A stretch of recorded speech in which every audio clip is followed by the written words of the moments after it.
The casserole was still in the oven when she slipped on her heels. Not that she remembered it. I only noticed because the smell of burning cheese hit me while I stood frozen in the hallway, watching her apply lipstick in the entryway mirror. Lipstick? On a Wednesday night? For book club? Sure. Did you forget something? I asked. She didn't even glance back. What do you mean? I pointed at the oven. Dinner. Oh, she said, like the word weighed 1,000 pounds. I thought you ate already. We hadn't eaten dinner together in 12 days. I know that because I counted. Not out loud.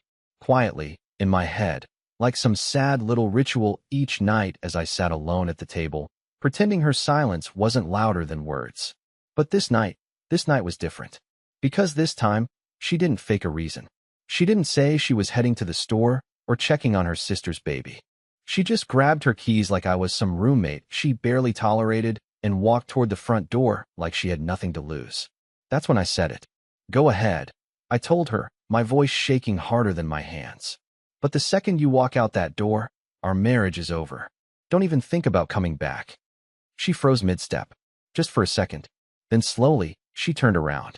Calm, calculated, and said the words that shattered whatever was left of my delusion.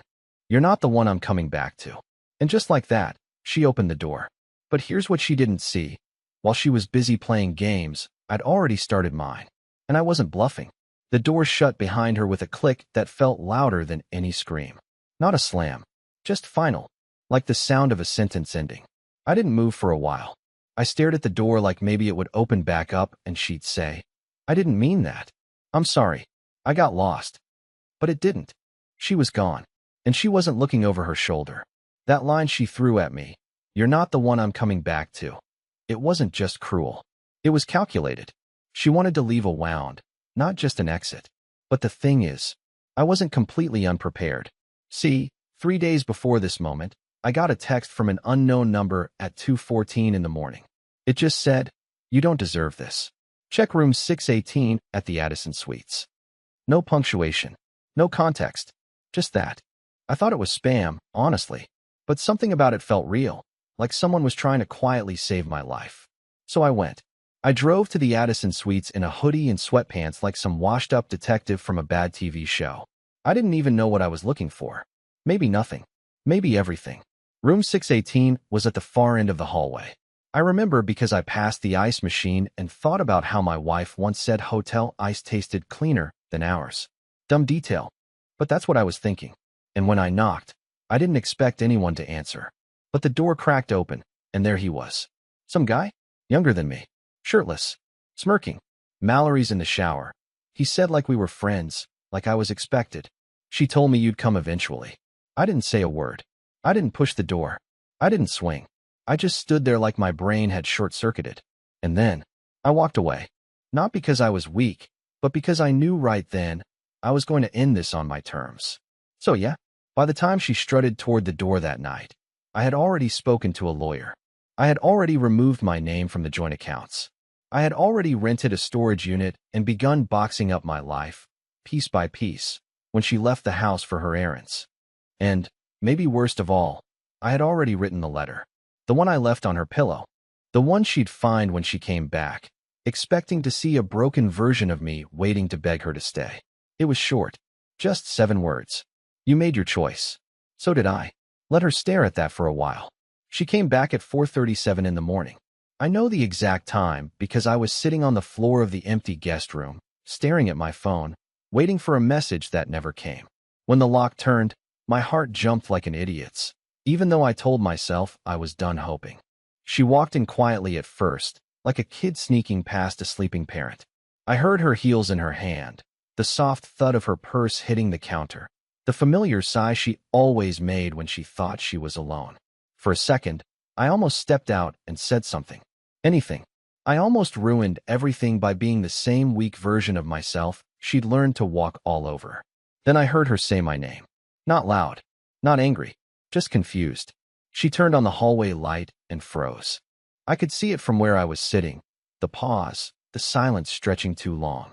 The framed photos were gone. Our wedding picture. The dumb vacation photo where I'm sunburned and squinting. Even the cheap art we argued about at the mall. All gone. Clean walls. Empty nails. She walked faster after that, opening doors, checking rooms. The bedroom hit her the hardest. Half the closet empty. Drawers pulled open. My nightstand bare. No charger. No watch. No note there, because I wanted her to search for answers, not be handed them. Then she found the letter on the pillow. I didn't see her read it, but I heard her. That sharp inhale. The way paper crinkles when someone grips it too tight. She said my name again, this time louder, like if she said it enough times I'd magically appear and fix things like I always did. I didn't move. My phone buzzed 5 minutes later. One text. Where are you? I stared at it until the screen dimmed. I felt sick. Not triumphant. Not proud. Just hollow. Because even after everything, some stupid part of me still cared what her face looked like when she realized I meant it. Then another text came through. This isn't funny. That one actually made me laugh. A dry, broken sound that surprised me. Funny. Like betrayal was a joke. Like disappearing from a marriage was something you did for attention. I didn't reply. 10 minutes later, she called. I watched the phone vibrate in my hand until it stopped. Then she called again. And again. By the 5th call, she was crying. I could tell just by the way the ringtone kept restarting, frantic, uneven. That's when it finally hit her. I wasn't chasing. I wasn't begging. I wasn't waiting by the door like a loyal dog. I was gone. And the man she walked out on, the quiet one, the predictable one, wasn't coming back the way she expected. By the time the sun came up, she had already tried calling me 14 times. I know because I watched the number climb like a timer counting down her panic. I didn't answer once. I wasn't ready to hear her voice, not yet. I wanted her to stew in it, to wonder how I'd slipped through her fingers without a warning or a goodbye. I knew her. I knew she'd assumed I'd still be sitting in that house, waiting to talk it out, begging to understand, asking how I could fix what she shattered. That was her pattern. She crossed lines, and I erased them. But not this time. I checked the camera feed from the security system I never told her I upgraded. At 6:13 a.m., she stormed out the front door in her bathrobe, barefoot, phone in hand, screaming into the void. I couldn't hear the audio, but I could see her mouth moving. Furious, maybe scared, maybe both. She walked in circles on the driveway like she was waiting for me to pull up, like she still believed I hadn't actually left. I watched her sit down on the porch steps like a woman abandoned, not a woman who walked away on her own terms. I turned off the feed. She didn't get to cry now. Not after what I saw at that hotel. Not after the weeks of distance, of lies, of that sick smile she gave when I told her walking out meant it was over. She thought she could control the ending like she controlled everything else. But I had already moved the pieces while she was too distracted to notice. I had called her mother the night before I disappeared. I told her everything. Every little piece of rot Mallory thought she'd hidden. Her mother didn't say much, just gasped, whispered, "Oh my God," and then asked me if I was safe. I told her I would be. And I told her not to let Mallory use her as a messenger. If she wanted answers, she'd have to live with the silence. Then I wiped our shared accounts clean, not illegally, just my half. I left her with exactly what she'd brought into the marriage. No more, no less. I canceled the lease on her car, froze the credit card she used for her little girl's nights, which were really just dinner dates with a man who wasn't me.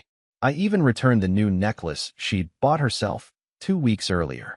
Funny how the receipt had his name on the shipping invoice. Now I sat in a hotel 2 towns over, watching the clock, waiting to see how long it would take before she cracked. At 8:22 a.m., she sent me a voice message. I didn't open it. I just saved it to a folder I had created called Truth.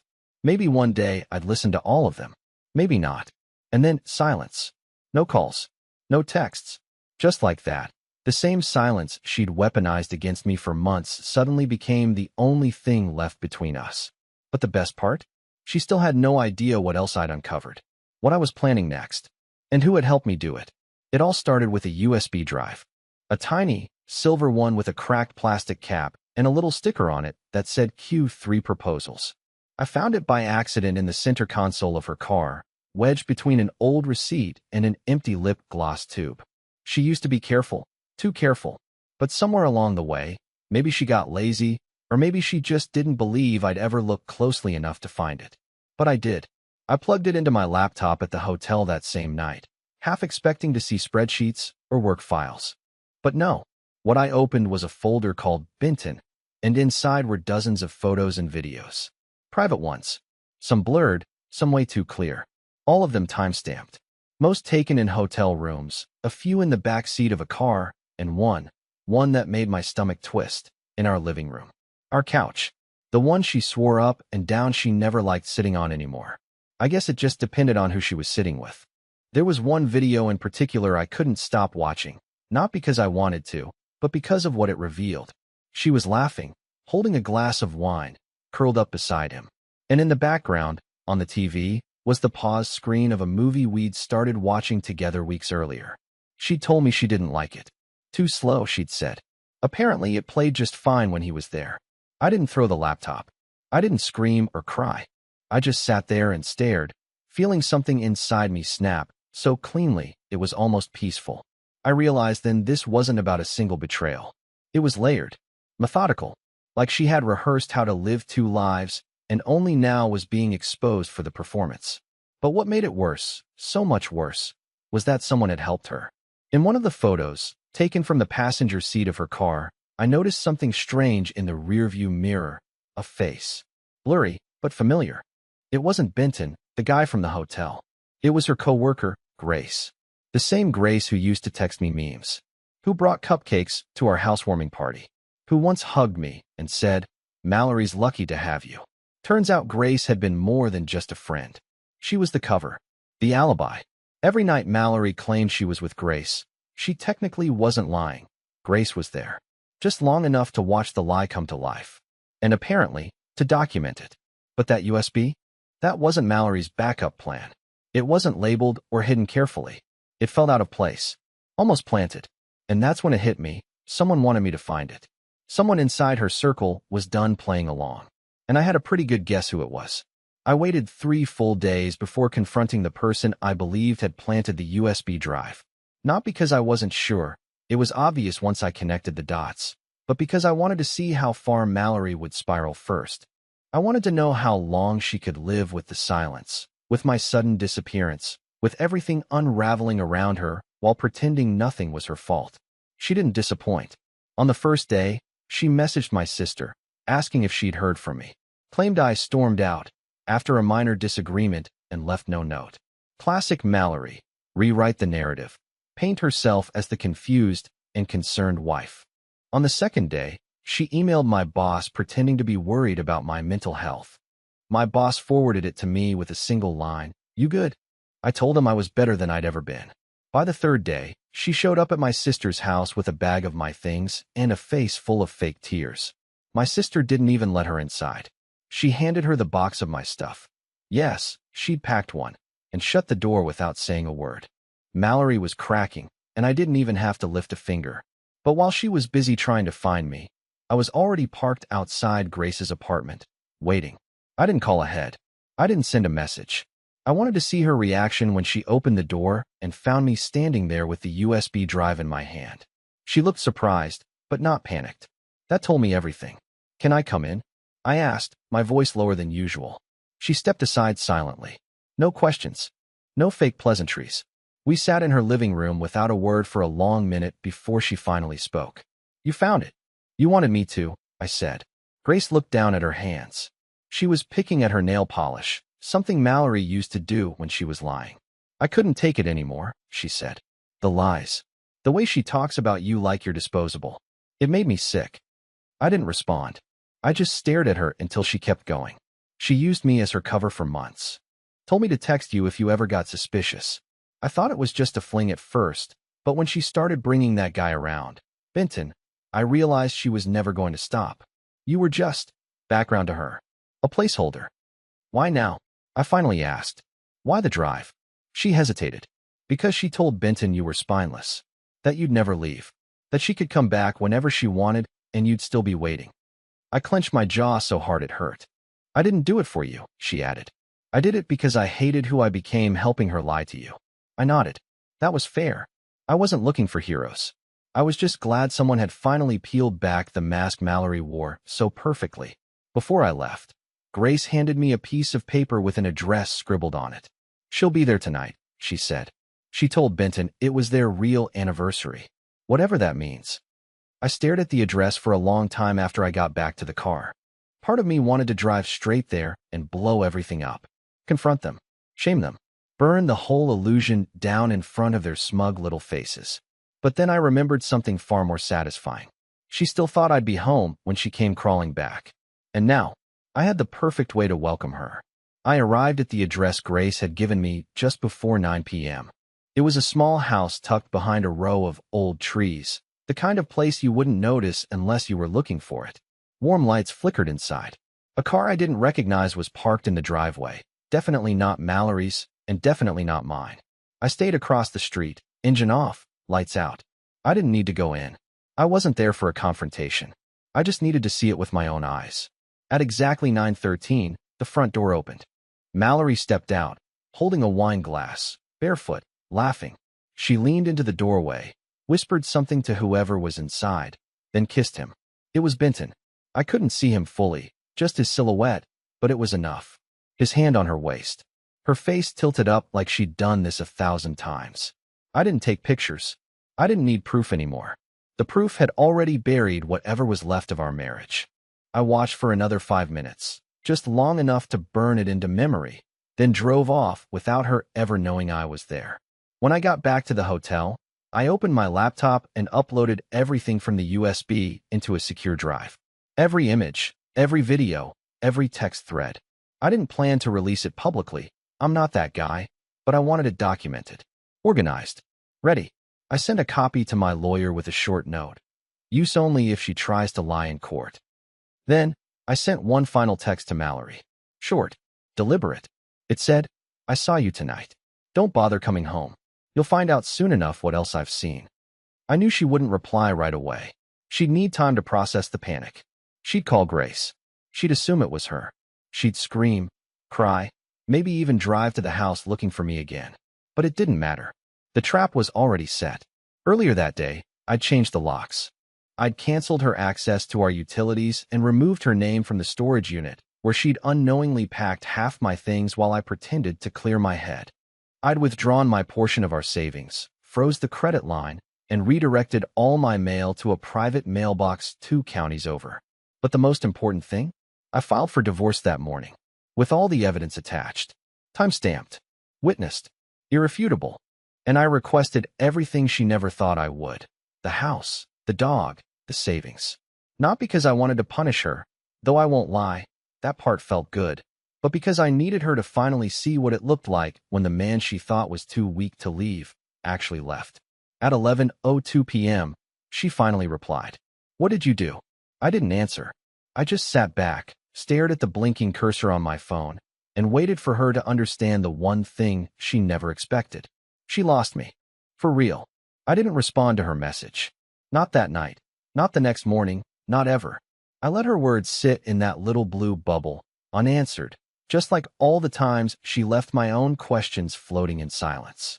I had nothing left to say, not to the woman who thought I'd wait forever while she played house with someone else, not to the woman who smiled while stabbing me in the back.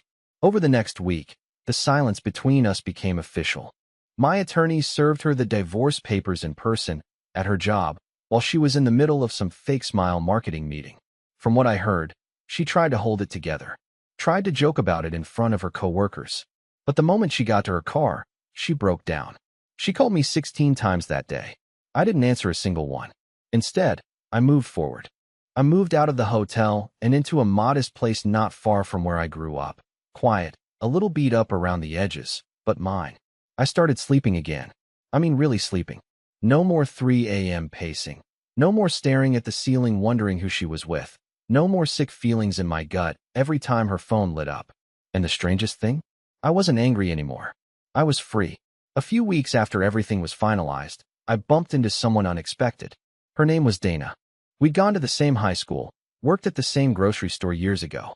I barely recognized her, but she remembered me immediately. Said I looked lighter. Said I seemed different. I told her the truth. I'd been through hell, but I finally found the exit. We got coffee, then dinner, then more dinners. It wasn't perfect. I wasn't ready to jump into anything serious at first, and she never pressured me. But she listened. And when I told her everything, the real everything, not just the betrayal, but the way I'd disappeared, the silence, the mess of emotions, I expected her to flinch or change the subject. She didn't. She just nodded and said, Sounds like you survived something most people wouldn't. I don't know what the future holds. I don't know if Dana and I will become something bigger. But what I do know, what I finally, truly understand, is that Mallory was never my forever. She was the anchor I mistook for a lighthouse. Now, I'm rebuilding. Slowly, steadily, without lies, without games, without looking over my shoulder. And for the first time in years, I actually want to see where this road leads.